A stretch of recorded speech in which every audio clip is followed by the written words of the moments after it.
Find the value of the trigonometric ratio as a fraction. Tans. That's what I get in the summer.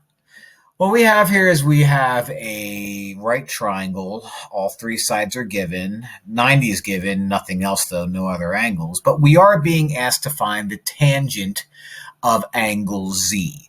Now, if you're asked to find a trigonometric ratio, you are going to use this clever little phrase, SOH CAH TOA.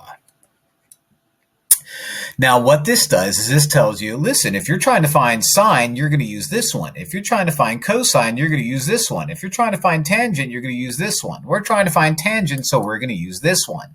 Now, there's multiple things that we need to worry about here. I care about Z, this one Z. Okay, that's my Z angle.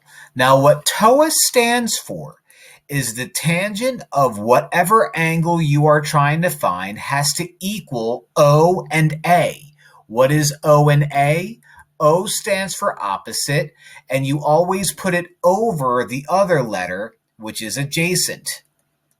So this would be adjacent over hypotenuse, opposite over hypotenuse. But in this case, we're trying to find the tangent, which is opposite over adjacent.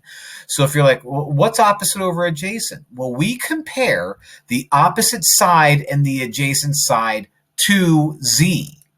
So the opposite side is going to be the side opposite of Z, which is 21. The adjacent side is going to be the side next to it. And if you're thinking 35 and 28 are both next to it, yeah, but 35 is a hypotenuse. We want the side next to it that's not a hypotenuse. So not you and yes, you.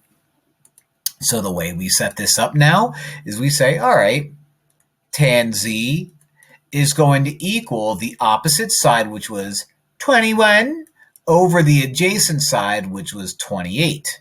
And you might notice 21 over 28, does that simplify? It sure does.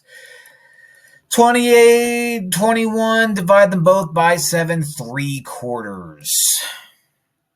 And that's my answer. Tan Z is 3/4. I've heard of Gen Z, but tan Z, that's all we're trying to find here.